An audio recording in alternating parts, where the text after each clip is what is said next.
35 taon nang nakalipas, ang militar ng China, ang PLA, ay masasabi nating naiiwan sa nakaraan. Maganda ang pagkakasulat ng paglalarawan, tandaan mo, dahil mayroon silang napakaraming reserba ng mga tangke, maraming fighter jet at maging mga Intercontinental Ballistic Missile o ICBM na kayang burahin ang isang lungsod sa kabilang panig ng mundo sa loob lamang ng ilang minuto. Kapag binasa mo ito ng maayos, malalaman mong ang puwersa ng mga tangke ay nakabatay pa rin sa disenyo ng dekada 40. Yung mga fighter jet na yon ay parang mababang kalidad ng mga kopya lang at ang mga ICBM ay mabagal ilunsad at hindi eksakto. Kaya lang nilang tamaan ng isang lungsod kung malakas-lakas na warhead ang ilalagay sa matulis na dulo nito. Pero pagdating sa kasalukuyan, hindi na sila ganoon na yon. Kailangan na ng ikalawang edisyon ng aklat na yon at talagang nabaliktad na nila ang lahat ng ito. Ang dating malaki ngunit inuuna ang dami kaysa kalidad na relikya ay nahubog na ngayon bilang mas maliit ngunit mas may kakayahang puwersa. Mga stealth fighter, precision missile, modernong armor, carrier, drone at mas profesional na hanay ng mga sundalo. May mga bahagyang kakulangan dito at doon, sigurado, pero ang kabuuang pagbabago ay talagang nakakagulat. At ngayon, ipapakita namin sa inyo ang pagbabagong yon. Titingnan natin ang mga tangke, barko, eroplano, missile, submarino, drone at pati na rin ang mga ideya na nagdala sa PLA sa ika-21 siglo.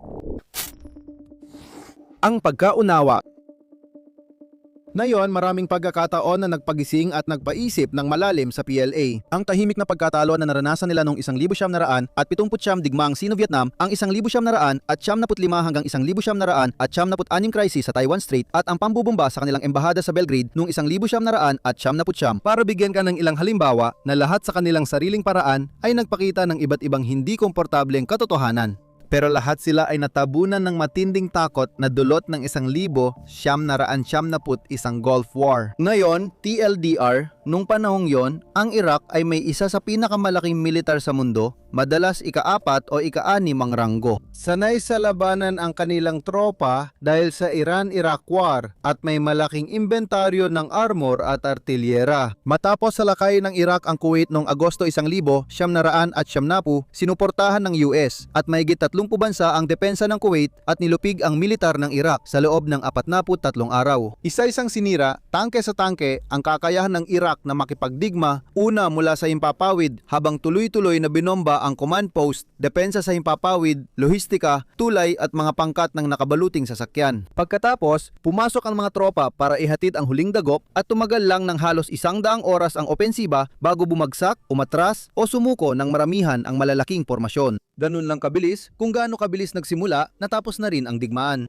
Labis na natakot ang China dahil nakita nila ang pagkakatulad ng kanilang militar sa militar ng Iraq. Pagkatapos, mula ron, ang malinaw na napagtanto ay kung ano ang ginawa sa Iraq ay maaari ring madaling gawin sa kanila. Noong panahong iyon, ang PLA tulad ng hukbo ni Saddam ay talagang magulo ang sistema. Ito ay hukbong lupa na nakasentro sa armor at artilleriya, kulang sa estratehikong integrasyon ng sangay at halos walang kakayahan sa real-time na pagmamanman, elektronikong pakikidigma at tumpak na pag-atake. Hindi lang sila nahuhuli sa kanilang doktrina at teknolohiya, kundi parang nasa panahon pa rin sila ng bato. Gaya ng sinabi noon ni Jiang Zemin na namuno mula 1989 hanggang 2002 at ito ang kanyang sinabi. Ipinapakita ng mga pangyayari sa Gulf War na dahil sa paggamit ng makabagong teknolohiya sa larangan ng militar, umabot sa hindi pa nararating na antas ang katumpakan ng mga tama ng sandata. Ang panig na may bentahe sa mataas na teknolohiya ay malinaw na may mas inisyatiba sa labanan. Sa kasalukuyang panahon, kung ang isang bansa ay hindi palalakasin ang kakayahan nitong magtanggol at hindi pa huhusayin ang kalidad ng mga puwersa nito at ang kakayahan nitong lumaban sa ilalim ng makabago, lalo na sa mataas na teknolohiyang mga kondisyon, kung hindi ito malakas, kapag sumiklab ang digmaan, madalas itong mapupunta sa mahina at depensibong posisyon na siya namang nagiging dahilan ng pagkasira ng pambansang interes, danggal ng bansa at internasyonal na prestihiyo. Wakas ng CP. Ano ang ginawa niya at ng militar na pinamunuan niya para ayusin ang sitwasyon noon? Sa totoo lang, marami rito ay mga hindi naman kapanapanabik na gawain. Oo, mahalaga talaga yon. Ibig kong sabihin, walang duda doon. Pero hindi naman talaga ito malalaking astig o bagong makina. Wow, tingnan mo yan. Boom, boom. Ito ang pagbuo ng matibay at matatag na pundasyon na dahilan kung bakit nagiging epektibo at posible pang magamit ang mga magagarang makina. Halimbawa, ito ay doktrina, pamantayang paraan ng pakikidigma at mga napagkasunduang ideya at patakaran kung paano nagpaplano, nagsasanay at ginagamit ang puwersa sa digmaan. At para sa PLA, ang reforma doon ay nangangahulugan ng unti-unting pagalis sa lumang ideya nung panahon ni Mao ng digmaang bayan na parang gerilyang pakikidigma ng buong bansa at pagpapalit nito ng napakaraming makabagong slogan na parang galing sa siyensyang piksyon. Halimbawa, binanggit ni Jiang Zemin ang lokal na digmaan sa ilalim ng mataas na teknolohiyang kalagayan na naging lokal na digmaan sa ilalim ng informatization. Mahaba, di ba? Nagsimula ito kay Hu Jintao 2012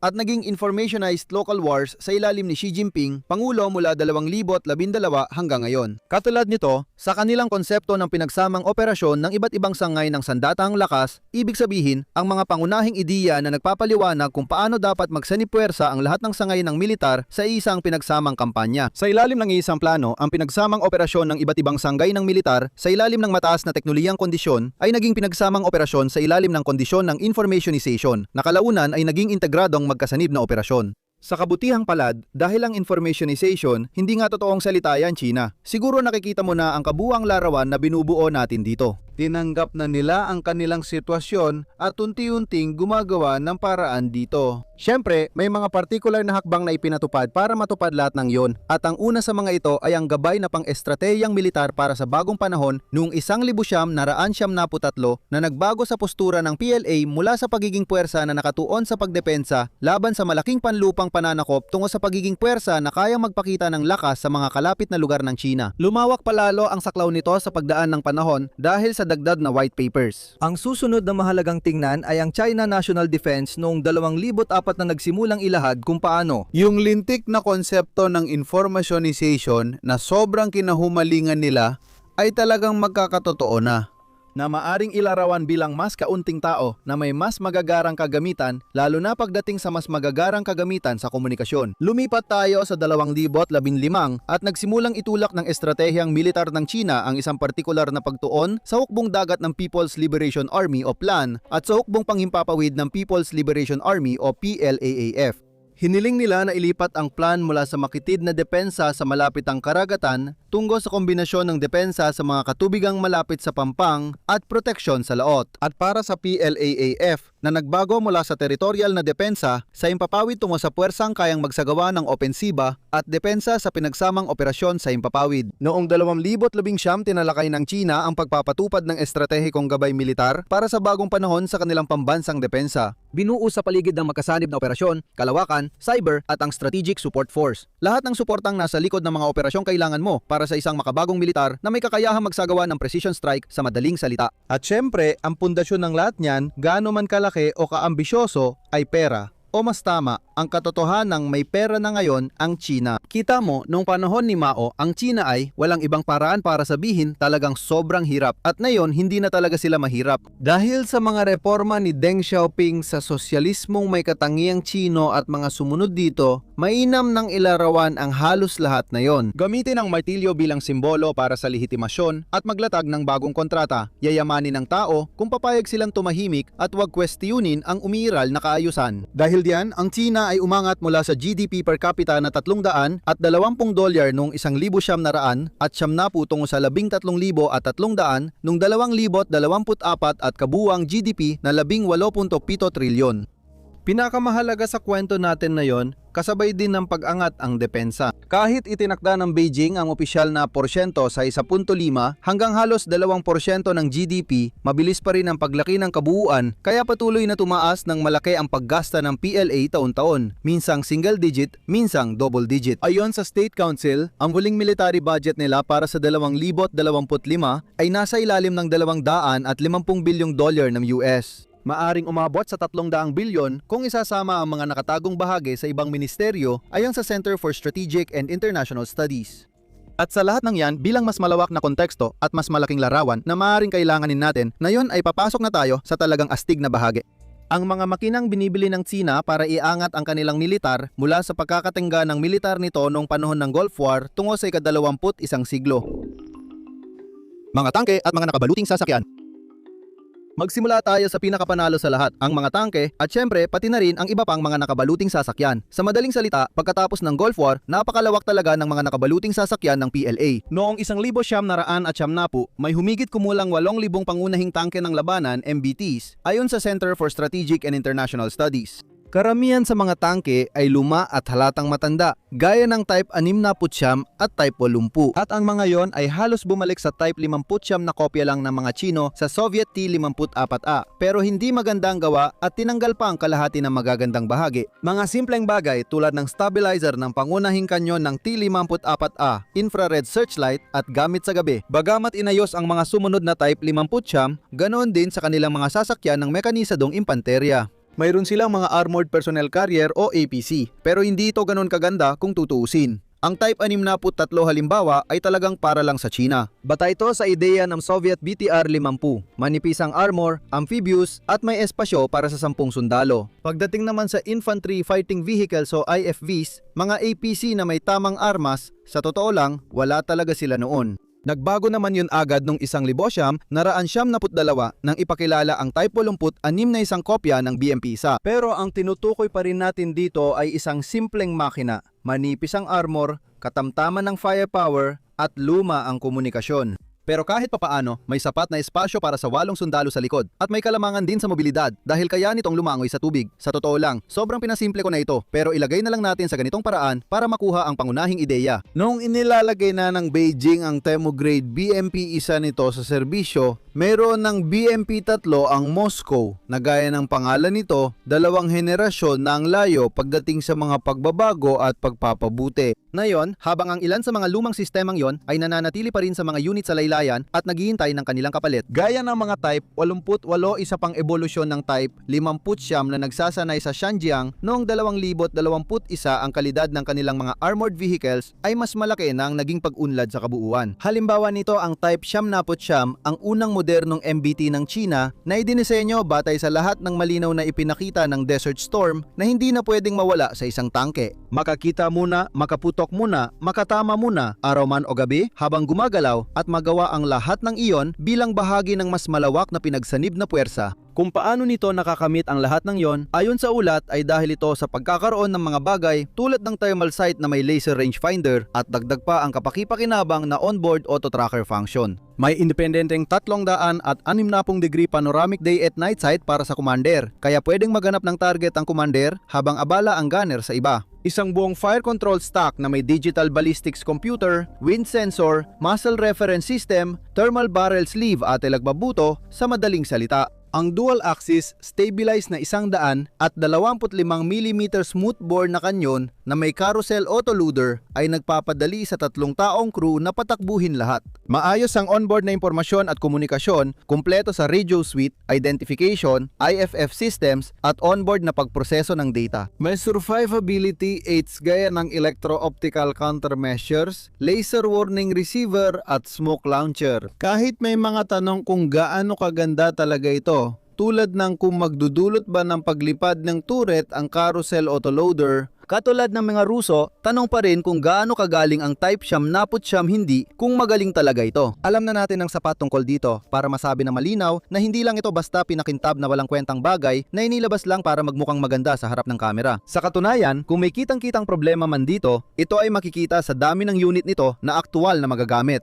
Wala talagang opisyal na bilang na inilalabas kung ilan ang aktwal na ginagamit at mas matagal pa naming hinanap yan kaysa sa inaasahan. Pero, ayon sa isang strategic paper noong 2024 ng Arab Center for Research and Policy Studies, tinatayang na sa 1,100 ang meron sila noon. Mga Type 79 kabilang ang regular na bersyon na naipaliwanag na namin at ang mas bagong 79A na bago pa rin sa serbisyo hanggang ngayon. At yan ay bahagi ng kabuuang MBT force na pinaniniwala ang nasa kalagitnaan ng 5,000. At dahil dito, magpreno muna tayo dahil malaking pagbabago ito. Hindi na lang basta Chinese Abrams ang Type 79, kundi isa ng mahusay na pangunahang sandata ng kanilang hukbo. Sapat ang bilang ito, oo, pero hindi ito ang pamantayan. Ang Type 76 ang tunay na gulugod ng PLA. Mas mura at mas lumang disenyo na may 125mm canyon composite at explosive reactive armor, stabilized na baril at mas magandang makina kaysa T-54 na kinopya. Gusto ko yung Temu na bersyon. Pinaniniwala ang may humigit kumulang 2,000 at 500 Type 76 sila sa lahat ng variant. Ang natitirang bahagi ng MBT Force ay yung nabanggit na serye ng Temu. Napunta na lang sa mga unit ng pagsasanay o liblib na darison na bihirang puntahan ng dayuhang may kamerang sumisira ng naratibo. Ito ang nagdudulot ng problema dahil may isip mong ganito ang kwento. Unti-unti nilang ginagawang pangunahing tangke ang Type 79, dahan-dahan pero sigurado. Pag natanggal na ang luma at sirang tangke, sisimulan nilang alisin ang Type 76. Magpapatuloy ito hanggang puro Type 79 na lang ang makikita kahit saan. Makatuwiran ang palagay pero hindi natin alam ang plano nila dahil magulo at magkakaiba ang mga pahayag mula sa China. Halimbawa, noong 2014 naglabas ang Xinhua, isang ahensiyang pag-aari ng estado, ng ulat na tinawag ang Type 79 bilang bagong pangunahing tangke ng hukbo at alas ng China sa digmaang panlupa. Pero noong parehong taon din, ang China Daily na nasa wikang Ingles at pag-aari rin ng estado ay buong kumpiyansang sinabi sa mga mambabasa na malamang nagagamitin ng militar ng China ang Type 76 na tangke bilang pangunahing sandigan ng kanilang fleet ng mga tangke papalitan ng karamihan sa mga lumang modelo. At para lalo pang magulo, tingnan mo ang Type 100 sa madaling salita, ito ang bagong patok na yon. Ipinakita sa 2025 Victory Day Parade, tinawag itong ika-4 na henerasyong pangunahing tangke ng labanan ng Chinese media. Mayroon itong unmanned turret, 105 mm main cannon, advanced radar, hard kill na sistemang aktibong proteksyon, at augmented reality AIDs para sa crew. May dagdag pang mga buzzword tungkol sa AI at matalinong coordinated combat. 2026 na kasi, bakit hindi? Ang mga western na pagsusuri tungkol sa parada at mga sumunod na analysis, lahat sila ay nagkakasundo sa parehong pangunahing pananaw. May 3 kataong crew na mababa ang pwesto sa loob ng hall, remote weapon station at sensor sa turret, at hybrid diesel-electric drive na kayang patakbuhin ang tangke ng tahimik sa full electric mode, nababawasan ng ingay at infrared signature.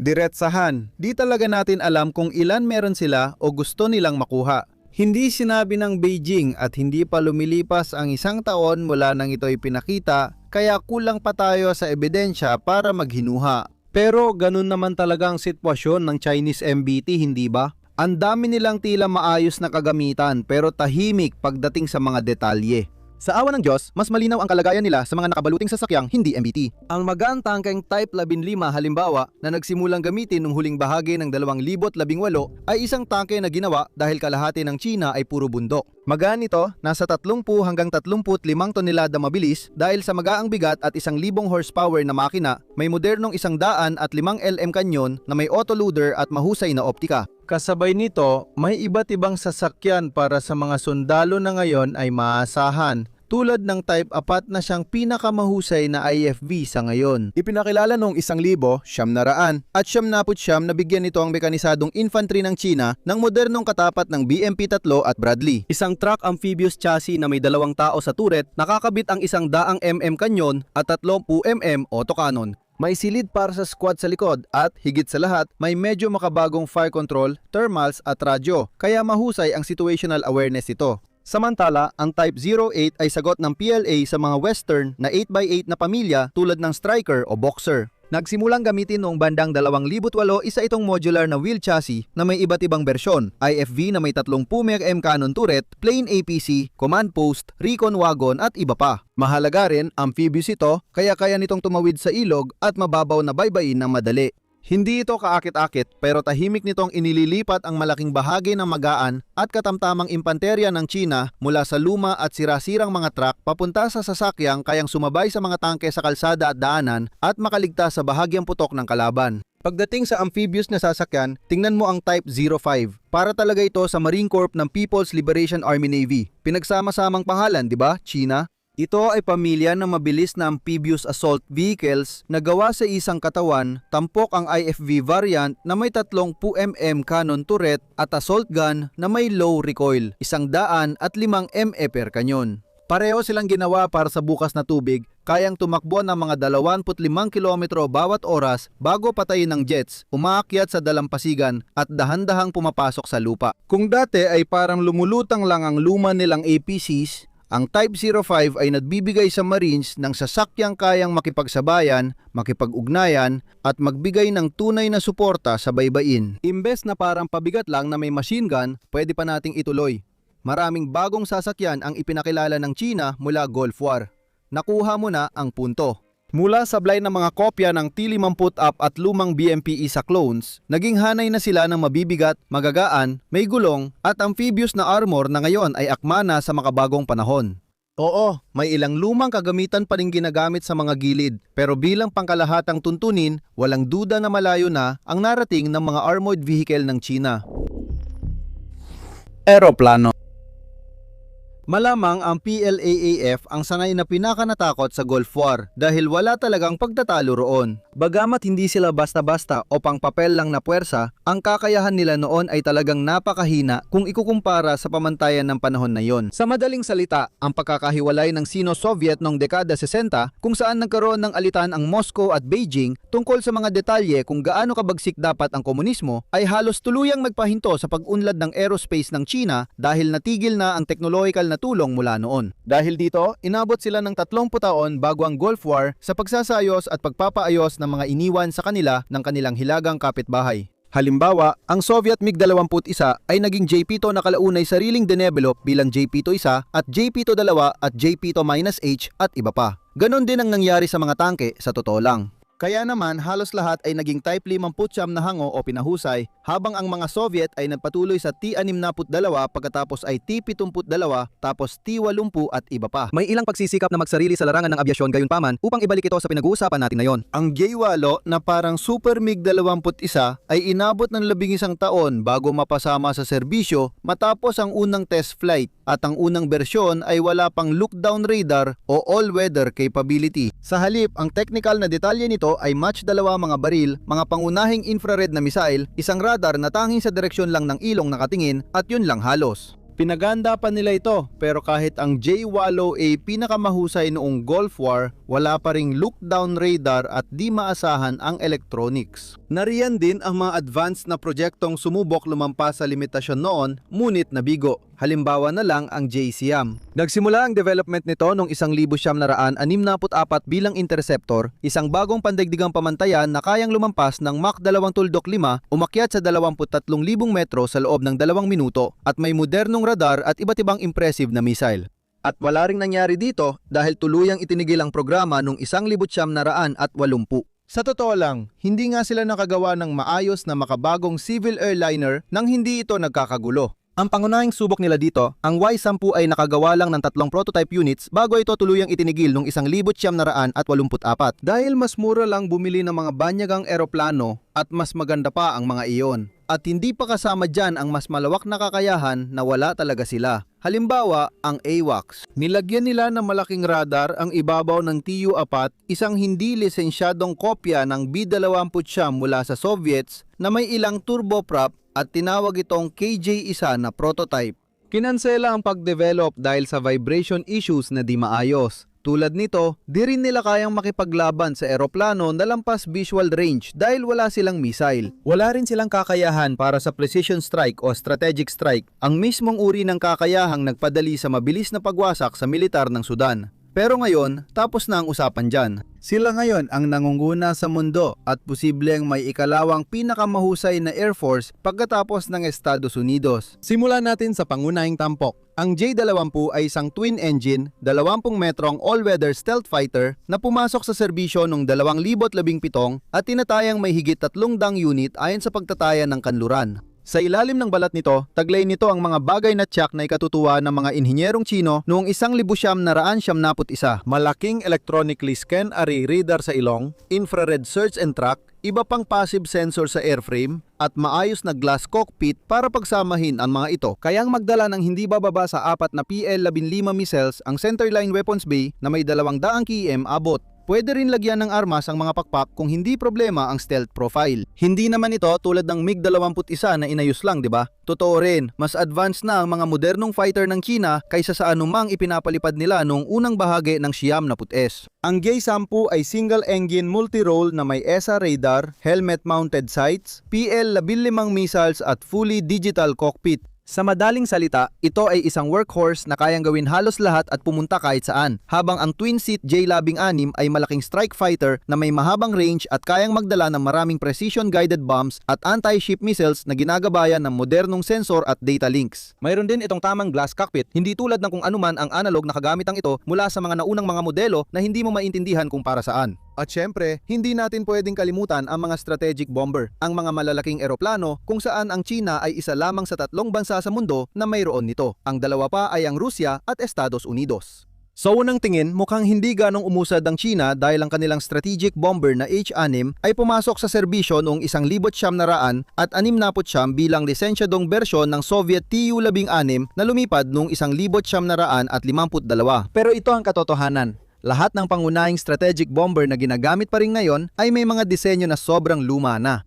Ang Amerikanong B-52 halimbawa ay unang lumipad din noong 1952, pati na rin ang Russian Tu-75 at pareho silang malaki. Ang naging pagbabago at muling itinayo mula loob hanggang labas para maging makabagong high-tech na plataporma ng pagpapalipad ng cruise missile na hinihingi ng makabagong strategic bombing. Ganon sila. At ang H-6 ay hindi na iba dahil ang pinakabagong bersyon nitong H-6N ay malayo na sa orihinal. Pinalitan na ang lumang WPA turbojets ng Russian-made D30KP2 turbofans o ng sariling kopyang WS-18 na mas mahusay sa abot at mas matipid sa gasolina. Tinanggal na ang kompartimento ng bomba at pinalitan ng mas malalaking tangke ng gasolina at pasilidad. Para sa malaking ballistic missile gaya ng nuclear-capable JL-1 na nakatago sa ilalim ng fuselage, sinusuportahan pa ito ng underwing pylons na kaya ring magdala ng CJ-20 cruise at YJ-21 hypersonic missiles. Lubos ring inayos ang avionics kaya luma na ang disenyo nito. Pero bilang halimbawa ng pagkakabagal ng China, hindi yon ang kaso. Mayroon din silang totoong stealth bomber at isang B-2 na ginagawa pa, isang kakayahan na sa ngayon ay tanging US lang ang mayroon. Gaya ng ipinaliwanag ko sa isang kamakailang video,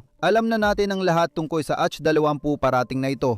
Ito ay magiging tunay na stealth bomber at yun lang ang alam natin. Lahat ng kakayahan na wala ang China noong Gulf War, meron na sila ngayon. Tingnan mo ang AWACS. Kung dati hindi nila mapaandar ang lumang KJ-1, ngayon ay may kumpletong hanay na sila ng mata sa himpapawid.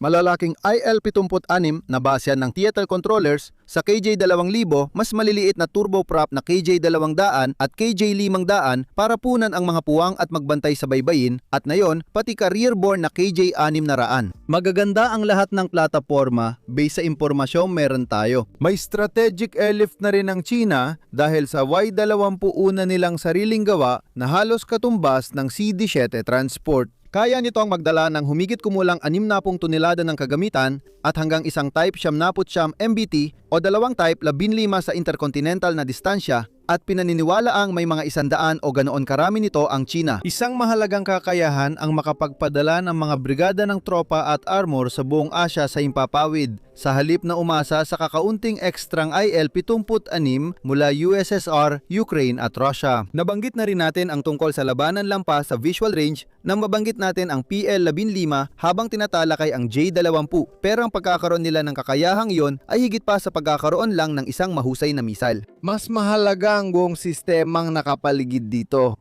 Ang mga makabagong Acer radar sa ilong ng J-10C, J-16 at J-20 na sa papel man lang ay kayang makakita sa parehong distansya ng ilang daang kilometro na kayang abutin ng PL-15. Mga tactical na data link na nagbibigay daan sa mga fighter na tahimik na magbahagi ng mga track sa isa't isa at sa mga ground command post at iyong mga airborne early warning aircraft na nagbibigay ng mas malawak na larawan mula sa daan-daang kilometro ang layo. Dagdag pa ang maayos na mission computers at software sa pag-aayos at pagprioridad ng mahahalagang datos kaya hindi na lang umaasa ang PLAF pilot sa sariling nose radar sa isang blip. Isa lang siyang taga-baril na konektado sa malaking kill chain na nagpapasa ng target at tuloy-tuloy na nagbibigay ng guidance update sa mga missile sa ere. Malaking pagbabago ito sa kabuuan, di ba? Mula sa isang simpleng puwersa na halos wala pang sapat na lakas para pigilan ang isang malawakang pananakop hanggang sa kung ano ang matibay naming paniniwala na pangalawang pinakamahusay na air force sa mundo. Lamang pa rin ang US dahil ibang antas ang kanilang kakayahan at dami at sarili pa nilang liga iyon. Pero sino pa ba ang malapit sa China at sa kaya nilang gawin ngayon?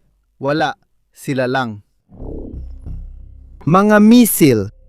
Ngayon, sobrang pinahusay ng China ang kakayahan nila sa mga misil. Malamang sila na ang pinakamahusay dito. Malinaw na ito sa pamagat ng seksyon, hindi ba? Dapat talagang bigyang diin ang absurdo sa paglalarawan kung gaano na sila kalayo, lalo na noong Gulf War. Ang ikalawang Artillery Corps na nauna sa makabagong People's Liberation Army Rocket Force ay pangunahing nuclear deterrent noon. Isang unit na limitado sa kakaunting malalaki, mababagal gamitin na sistema at halos walang kakayahan sa precision strike. Malaking bahagi nito ay dahil sa halos walang anumang sumusuportang infrastruktura kasi ang isang epektibong missile system ay hindi lang basta yung bahagi na sumasabog. Kasama rito ang satellite, sensor, data link at command system na tumutulong maghanap ng target, ipasa ang mga koordinada at mag-update habang nagbabago ang sitwasyon. At pagkatapos, sa huli, ginagabayan ang mismong bala papunta sa huling destinasyon. Pero ngayon, higit pa sa sapat ang meron na sila. Halimbawa, ang Beidou, sariling gawang alternatibo sa GPS, ay pinagana sa reyon noong 2000 at sa buong mundo noong 2020. Kaya magagamit ng China ang sarili nitong SatNav signal para sa nabigasyon at paggabay ng mga sandata, hindi na umaasa sa US network. Ang mga radar satellite na Galfen 3 ay umiikot ngayon sa maliit na konstelasyon sa 700 at 55 kilometrong sun-synchronous orbit, mainam para sa paghahanap at pagsubaybay ng mga barko para magkaroon ng tsak na punterya ang mga long-range missile. Naroon din ang GenISA Constellation, isang malaking commercial at dual-use imaging fleet na nagbibigay sa Chinese planners ng malinaw at madalas na updated na tanawin ng mga barko, daungan at airbase para sa missile targeting. Sa huli, malalaking coastal radar sa mainland gamit ang Skywave at Surface Wave Trigs para makita at subaybayan ng malalaking barko at eroplano libu-libong kilometro ang layo sa Pacific. Pagkatapos, ipinapasa nila ang natukoy pataas sa chain para mapino pa gamit ang satellite at ibang sensors. Sa madaling sabi, masaya silang mayroon na silang lahat ng mga suportang sistemang kailangan para aktual na magamit ang lahat ng kanilang magagarang bagong misil. At kung nagtataka ka, maliban sa ilang mahahalagang eksepsyon tulad ng US, kakaunti lang talaga ang mga bansa na may ganitong buong sistema sa malakihang antas at talagang pinagdugtong-dugtong sa isang malaking, handang pumatay na kill chain. Tungkol sa magagarang bagong misil, may dalawang salita kami, hypersonic. Sa totoo lang, parang isa lang yon. Si George ang sumulat nito. Ibig sabihin, Mach 5 pataas. Ang bilis ng tunog sa antas ng dagat ay nagbabago depende sa altitude. Ngunit hindi na natin kailangang alalahanin ang mga dahilan nito. Ngayon, ito ay 1,235 kph o 6,175 kph para sa buong lakas ng Mach 5. Iyan ay isang napaka-absurd na bilis, 6 hanggang 7 beses na mas mabilis kaysa sa karaniwang civilian eroplano. At hindi lang natin pinag-uusapan dito ang isang konsepto lang sa papel. Isang misil na sinasabing umiiral pero kailangan mo na lang paniwalaan dahil hindi mo naman nakikita. Hindi. Ito ay isang totoong kakayahan na ginagamit na. Isipin mo na lang bilang halimbawa ang DF-17, isang rude mobile na ballistic missile na may saklaw na 1,800 hanggang 2,500 kilometro na may dalang hypersonic glide vehicle sa ibabaw. Ipinakita noong 2019, pinaniniwalaan itong may Mach 5 plus na bilis sa huling lapit. Ang YJ-21 ay balistikong misil laban sa barko ng hukbong dagat, kadalasang inilulunsad mula Type 55 destroyers. Ipinakita ito noong 2022 at pinaniniwala ang may saklaw na humigit kumulang 1,000 hanggang 1,500 kilometro at bilis na mga Mach 6 pataas. Isa itong pangwasak ng mga aircraft carrier sa madaling salita. Ito ang itututok ng Beijing sa NATO carriers kung subukang agawin ng Taiwan sa dahas. Ang DF-27 ay isang mas malaki at mas malayo ang misil na may kakayahang hypersonic na bahagyang kahawig ng Intercontinental Ballistic Missile o ICBM, ngunit may opsyong hypersonic glide pagbalik sa mundo. Ayon sa 2024 ulat ng kagawaran ng depensa ng US sa Kongreso, posibleng nasa serbisyo na ito kaugnay ng mga pag-unlad sa militar at seguridad ng People's Republic of China. Medyo mahaba-haba pero hindi pa ito kinukumpirma mismo ng Beijing. Tungkol naman sa DF-27, hindi rin malinaw na sinabi ng Beijing kung gaano ito kabilis. Sa ngayon, base sa aming nakita, sa mga diskusyon sa wikang Chino, madalas inuulit lang ang parehong datos tungkol dito. Nakakabiyahe ito ng 2,100 kilometro sa mga pagsubok na katumbas ng Mach 8.5 o halos Mach 9. Kasama rin ang direktang pagsabi na Mach 10 ang bilis nito sa huling lapit sa target. Isaalang-alang bilang paghahambing ang mga pagsisikap ng mga Amerikano. Sinimulan ng Air Force ang AGM 133A Air Launch Rapid Response Weapon noong 2018 at inaasahang operational na ito sa 2022. Ito ay isinantabi noong 2025 at sinasabing muling ibinalik sa development ayon sa budget ng 2026. Nandun din ang Dark Eagle ng Army na ang mga launcher at support kit ay nakaimbak na sa ilang unit mula 2023. Ngunit ang unang matagumpay na end-to-end flight test ay noong Disyembre 2024 lang at hanggang ngayon hindi pa rin ito na ipapasok sa serbisyo kahit matagal nang ipinangako. Sa katunayan, halos ang Russia lang ang tanging bansa na halos makapantay sa China pagdating sa mga bagay tulad ng Kinjal at Avantgarde. Pero mas parang mga pampakitang produkto lang ito. Nakakaunti ang bilang kaysa sa isang malawak at maayos na magkakaugnay na hanay ng mga sistemang panghatid ng mga sandatang hypersonic. Kahit nakatutok tayo sa hypersonics na yon, huwag mong akalaing yun lang ang missile na pinahusay ng China mula Gulf War. Pati ICBM nila, isipin mo rin. Noong panahong iyon, kaunti lang ang puwersa nila ng DF-5 at DF-5A variant ang pinaka-advanced. Kahit hanggang 13,000 kilometro ang abot ng DF-5A, sapat itong tumama sa buong continental United States. May warhead yield dito na hanggang 5 megatons, 333 beses na mas malakas kaysa Little Boy na inihulog sa Hiroshima. Pero hindi rin naman yon ganun kahanga-hanga. Sa panimula, ito ay gumagamit ng liquid fuel, samantalang simula 1900 at 60 solid-fueled ICBMs tulad ng American Minuteman at Soviet RT-2 ang naging pamantayan. Sa totoo lang, pwede mong iwan ang solid-fueled missile na laging handang gamitin. Kaya pag dumating ang ikatlong digmaang pandegdig, ilabas mo lang ito, itutok sa langit, ilagay ang petsa at pindutin ang pulang pindutan ng katapusan ng mundo. Samantalang, ang liquid-fueled ICBM ay hindi pwedeng iwan ng may gasolina, kaya kung maantalang pagpapalipad, maaring hindi agad makaganti ang bansa dahil pwedeng tamaan na ng nuklear ang mga silo bago pa mapunuan ng gasolina ang mga missile. Isa lang yon sa problema ng DF-5A dahil may nakakagulat din itong kawastuhan, lalo na sa circular error. Probable o SEP ang tawag ng militar sa kung gaano kalayo ito maaring lumihis mula sa puntong tinutumbok mo sa mapa na pinaniniwala ang nasa pagitan ng 500 hanggang 3,500 metro. Iyan talaga ang dahilan kung bakit malaki ang warhead nito para masakop ang kakulangan sa kawastuhan. Bagamat natatawa ang China, nananatili pa rin ang DF-5 bilang DF-5C. Gumagamit pa rin ito ng liquid fuel pero ang abot nito ay umabot na sa 20,000 kilometro. Sapat ang katumpakan nito para mapalitan ang malaking warhead ng MIRV na may marami maliliit na warhead na pwedeng itarget ng magkakahiwalay. Sumali na rin sa labanan ang mga bagong ICBM gaya ng DF-31 at DF-41. Hindi lang malalaking armas ang nagbago ng malaki. Maging ang mga karaniwang ballistic missile ay napabuti na rin. Noong mga panahong yon, ang DF-11 at DF-15 ang nangungguna, kung saan ang una ay pumasok sa serbisyo noong 1972 at ang huli naman ay noong Agosto 1971. At kasama nila, pinag-uusapan natin ang saklaw na 300 km at CEP na 600 metro para sa DF-11 at 300 para sa DF-15 ngayon. Mga bagay na tulad ng DF-26 nang pinag-uusapan.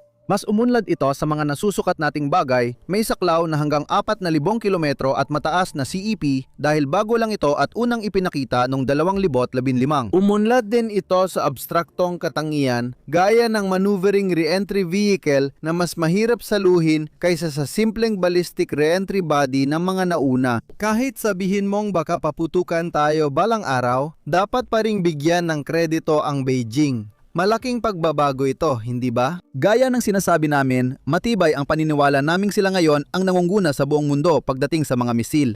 Walang ibang makakatapat sa ganitong pagsisikap saan mang panig ng mundo, lalo na kung isama pa ang hypersonics. Mga submarino. Ngayon, pagkatapos nating pag-usapan ang larangang pinangungunahan ng China, dilipat tayo sa larangang marami pa silang dapat gawin, mga submarino. Noong dumating ang Gulf War, may malaki-laking puwersa ng mga submarino ang China. Pero kung tutuusin, malaki lang ito sa unang tingin. Oo, may 63 silang submarino na nasa serbisyo noon. Pero karamihan sa bilang na yan ay binubuo ng ganito. Ang Type 033 attack submarine na kopya ng Soviet Project 6 na Raan 33 class ay pinapagana ng diesel, simple lang ang disenyo at unang ginawa nung 1,957. Simple, hindi crude kundi crude. Siyempre, magiging simple at luma talaga ito. Kahit paano, gumagana ito ng tuluyan sa ilalim ng dagat dahil sa mga disenyo mula sa Nazi Type 21.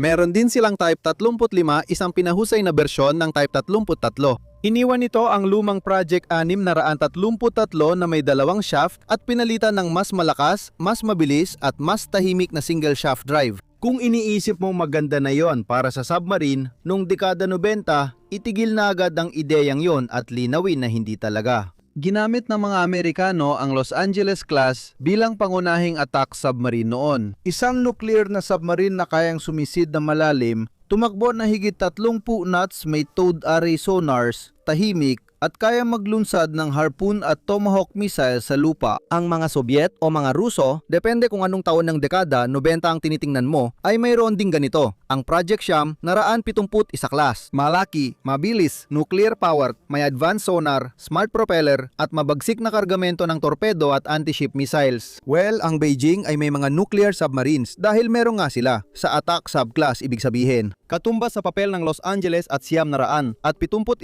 halimbawa meron sila nito. Ang Type Siam na isang klase ng 5 na unang pumasok sa serbisyo noong 1974.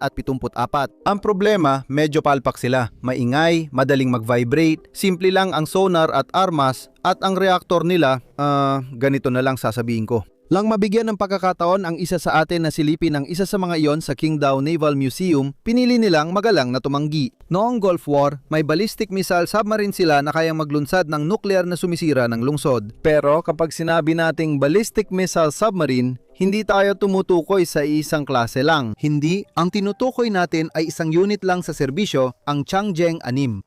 At yun lang, kahit tungkol sa sandatang nuclear na kayang sumira ng lungsod, hindi rin siya ganong kadaling. Sobrang ingay, puno ng samot-saring technical na problema at halos hindi pinakakatiwala ang lumayo sa pantalan. Dahil maikli ang abot ng JLE sa missiles niya, napilitan siyang umiikot lang sa baybayin, kundi isda lang tatamaan ng nuclear niya. Ihambing mo yan sa ginawa ng mga Amerikano at leader ng Moscow nung linggong yon tungkol sa ballistic missile submarines. Ang una ay naglalayag kasama ang buong Ohio-class squadron. Bawat isa may dalang 2 dosenang MERV missiles na abot 7 hanggang 8,000 kilometro. Panghuli, may Delta at Typhoon na halos magkapareho ang lakas. Gets mo na ibig sabihin ko.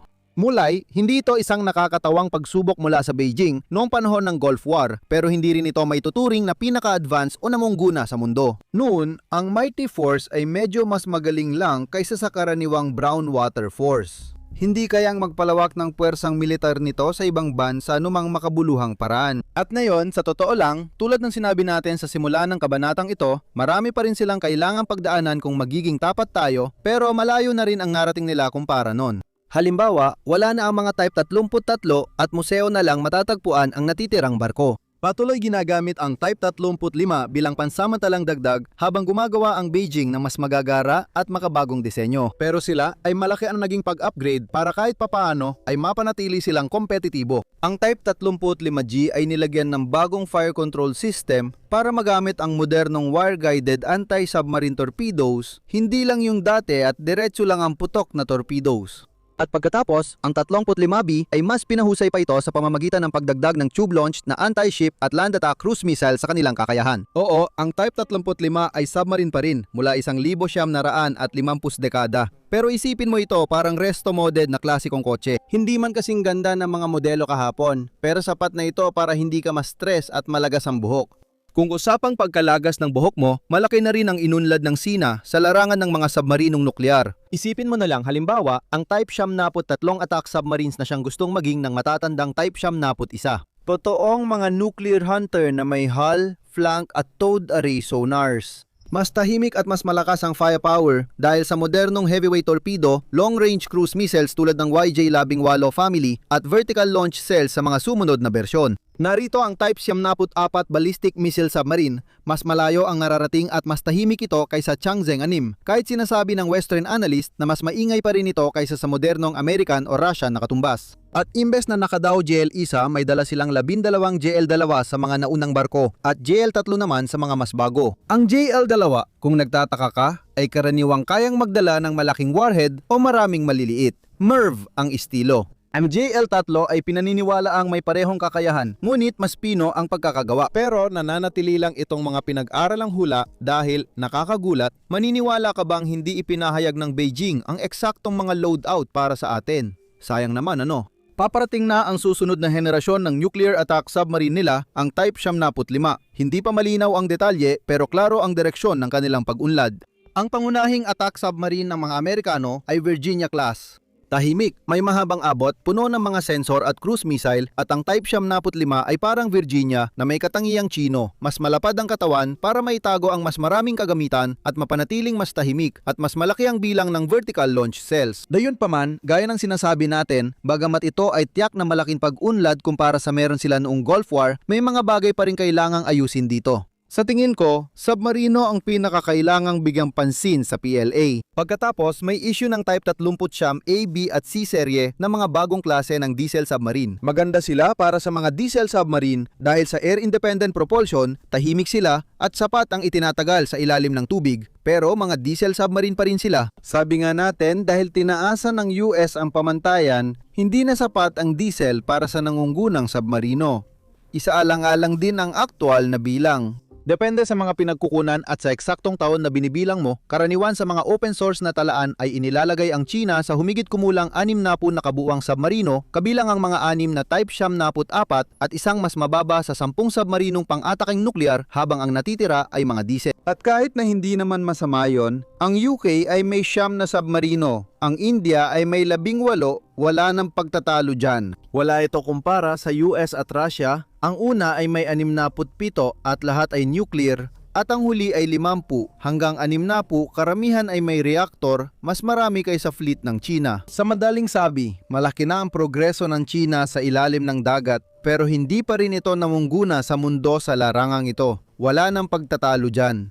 Wala silang sapat na mga barko at yung meron sila, hindi rin sapat na nuclear-powered ang karamihan. Gayunpaman, malinaw na tama ang direksyon ng kanilang tinatahak. Kailangan lang ng isang barko ng 75S at matapos ang Type 74 bilang 8 unit gaya ng gusto ng Beijing at mag-iiba na ang ating konklusyon.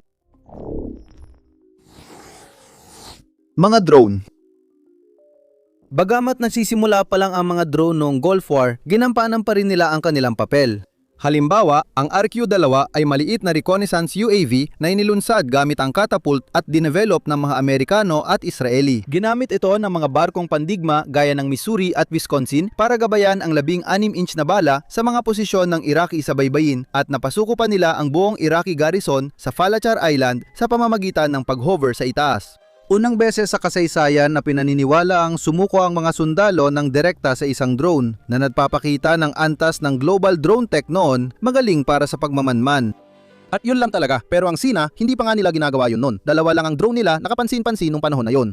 Ito, ang WZ-5, isang jet-powered na American AQM-34 recon drone na ginaya at ni-reverse engineer. Pinabagsak ng Beijing ang ilan dito noong dekada 60-tandaan, hindi ito nagbibigay ng live na data feed o tumutugon sa utos tulad ng RQ-2. Lumilipad lang ito sa rutang itinapda, lumalapag at dun pa lang kinukuha. Ito ang CK-1 dating Soviet LA-17 na nakuha nila ang karamihan ng pyesa bago matapos ang alyansa nila sa Moscow at sila na ang tumapos nito. Katulad ng WZ-5 jet-powered dito at karaniwang target drone, minsan ginagamit sa nuclear blast tests. Iba na ang sitwasyon na yon dahil hindi lang nakahabol ang China sa mga Amerikano kundi sa ilang aspeto na lampasan pa nila ito. Ipaliwanag ko. Sa pangkalahatan, ang mga makabagong drone ng PLA ay nahahati sa 3 kategorya. May mga surveillance at reconnaissance drone na nagmamasid, combat drone na sumusugod, at mga drone na lampas sa karaniwang kakayahan sa iba't ibang paraan. Kasama sa unang kategorya ang mga tulad ng WZ-7, isang high-altitude reconnaissance drone na abot hanggang 18,000 metro taas. May kakaibang ngunit epektibong joint wing layout na nabibigay ng maayos na endurance, karaniwang tinatayang nasa mga 10 oras depende sa flight profile. Nasa serbisyo na ito ng PLAAF mula 2018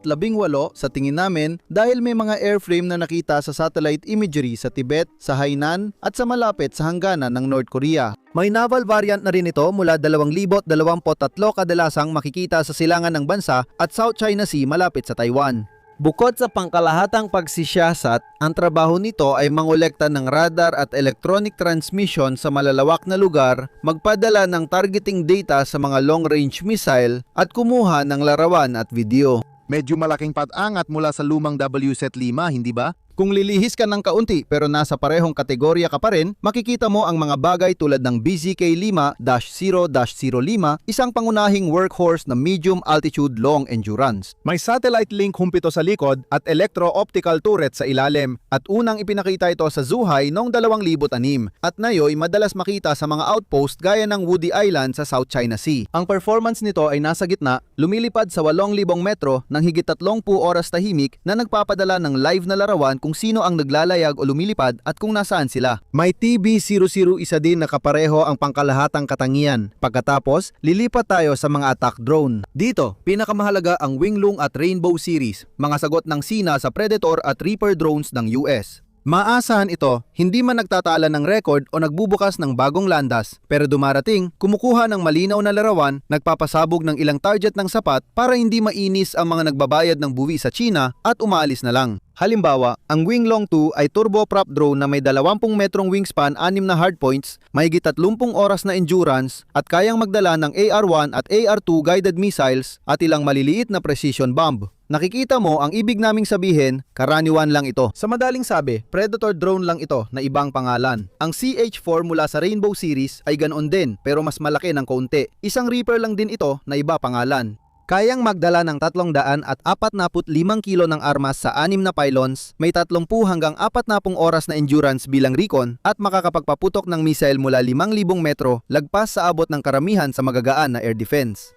Sa totoo lang, mukha rin talaga itong Reaper, maliban sa wala itong vertical stabilizer at baligtad ang air intake nito. Ang ginagamit sa pag-atake ay mas malit tulad ng CH-901 na 9 kg na loitering munition. Isang kamikaze drone na kayang ihagis ng sundalo mula launch tube, ipadala ng 10-15 kilometro at sumalpok para sirain ang magaan na sasakyan o tagong posisyon gamit ang 3 tuldok 5 kilo na warhead. Alam naming hindi to kalakihan, pero narito para bigyan kayo ng perspektiba. Ang American M67 na granada ay may 180 gramo ng pampasabog at ang CH-901 ay may 20 beses nun at pwede pa itong paliparin diretso sa'yo.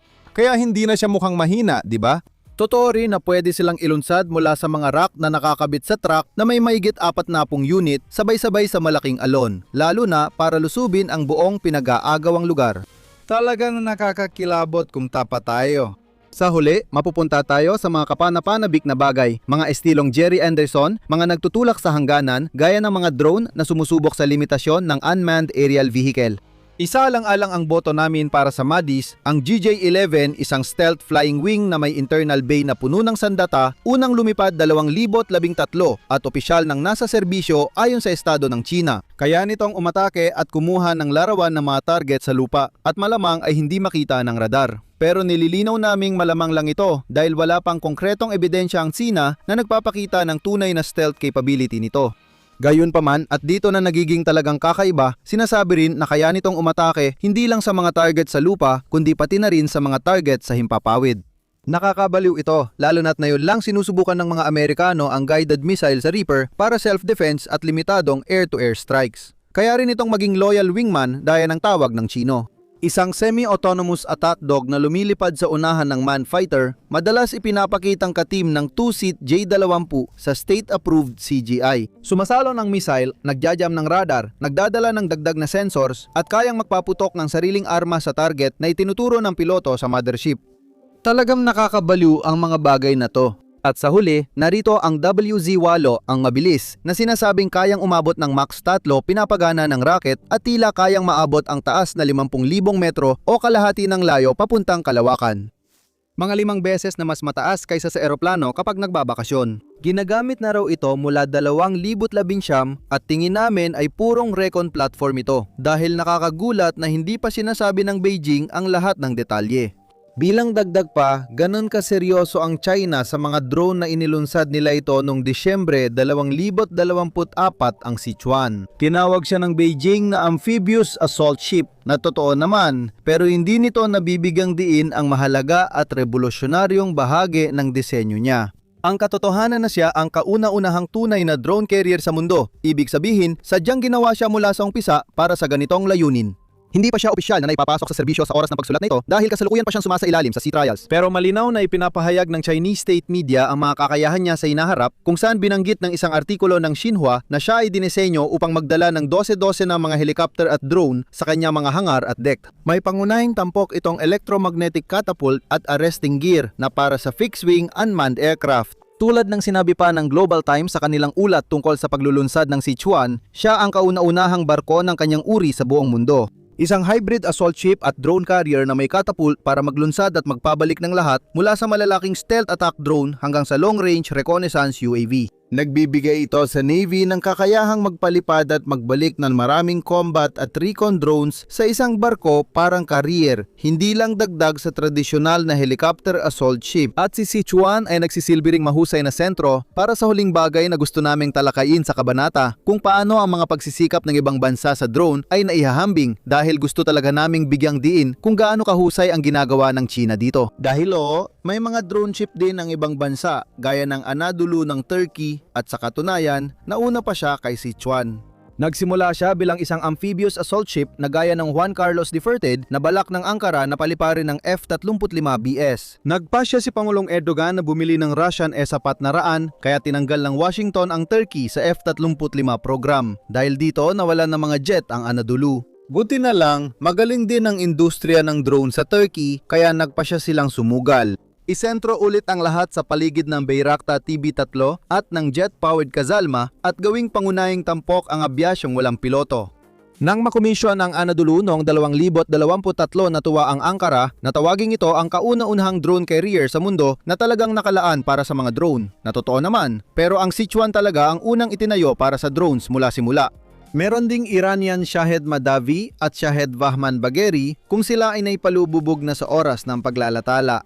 Mga container ship na ginawang parang drone carrier nitong mga nakaraang taon at yan na nga halos ang kabuuan ng mga drone carrier sa buong mundo. Kaya maganda ang ginagawa ng China dito. Tulad na ng ginagawa nila sa lahat ng kanilang mga drone dahil baka makalimutan natin noong Gulf War ang kanilang pagsisikap ay pinangunahan ng dalawang luma at kinopyang banyagang recon model. Mga carrier. Iniwan natin ang pinakamaganda sa huli dahil ang pinakanabago ng China matapos ang Gulf War, higit pa sa missile o drone nila, ay ang aircraft carrier nila. Bakit? Noong napapahiya pa ng husto si Saddam, wala talagang aircraft carrier ang China at ni minsan ay hindi pa sila nagkaroon nito. Ang mga ganitong bagay ay para lang sa mga malalaking bansa, sa mga tunay na pandaigdigang kapangyarihan. At ang China, gaya ng nakita natin sa maraming simula ng kabanata, ay hindi pa kabilang sa club na yon noon. Pero matagal na nilang pangarap yon, kaya naman may kaunti na silang hawak noon.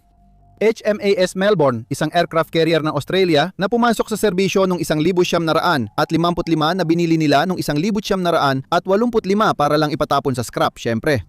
Hindi para sa kung ano-anong kalokohan, gaya ng pagbabaklas sa pinakamahalaga at pinakakomplikadong mga sistema nito tulad ng steam catapult at pagre-reverse engineer sa mga iyon para matutuhan nila ang lahat ng sikreto nito.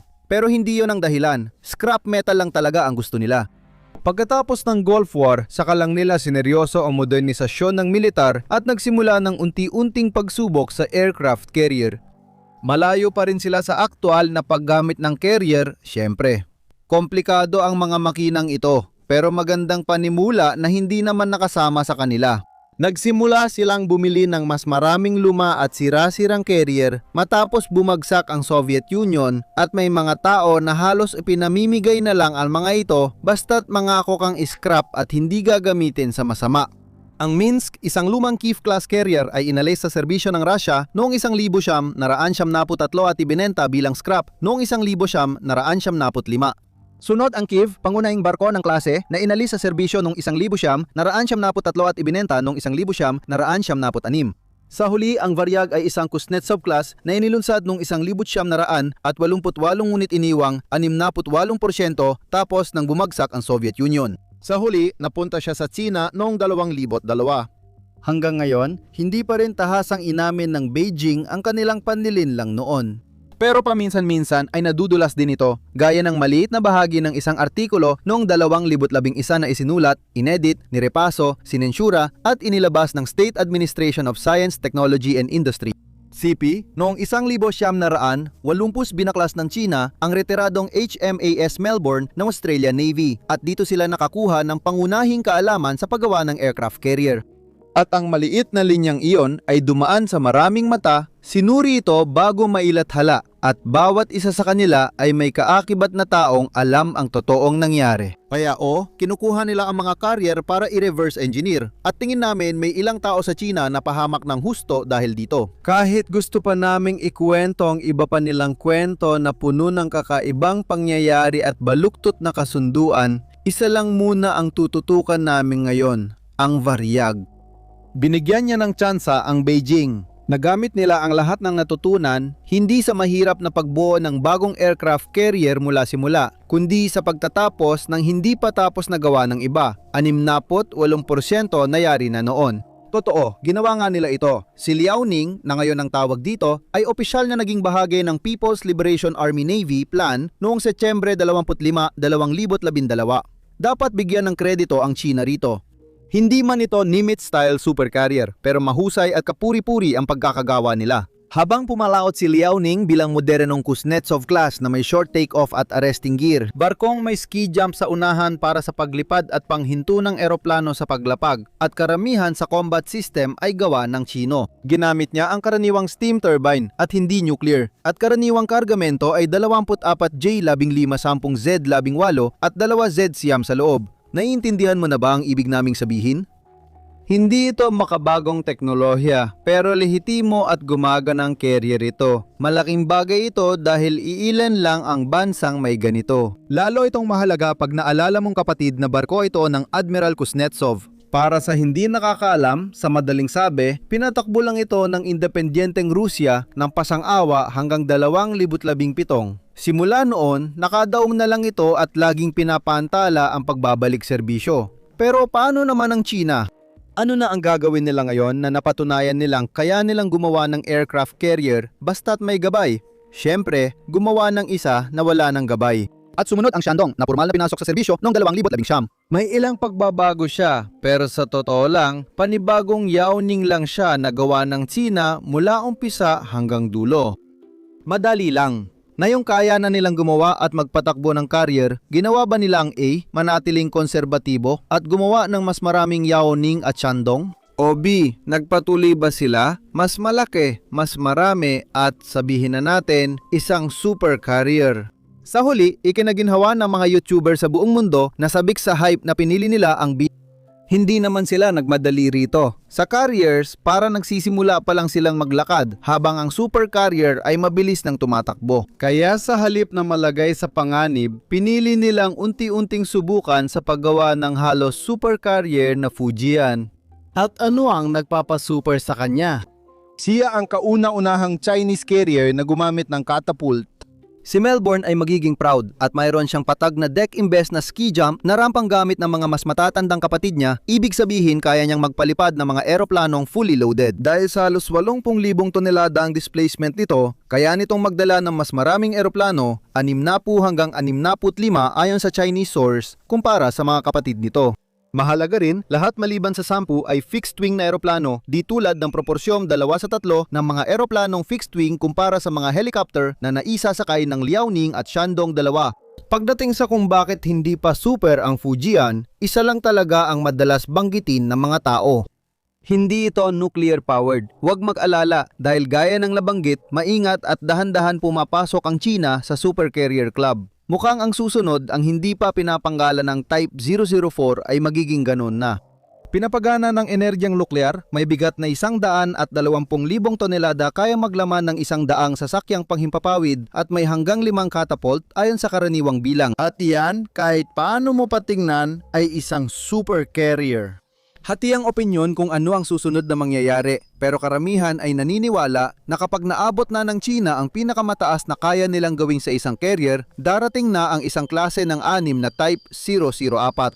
At ang mga Chino mismo aba, karaniwan na silang malabo tungkol dito. Pero galing man ito sa state-owned media o sa mismong estado, may isang malinaw na tema sa lahat ng komento nila tungkol dito. Hindi sila makokontento sa 4 na aircraft carrier kaya masasabi nating matagumpay ito, hindi ba? Isipin mo, 40 taon ang lumipas at ang alam lang nila sa aircraft carrier ay yung pagputol nito para gawing scrap. Sa tingin namin, sapat na yan para ngayon. Mahaba rin ang video, di ba?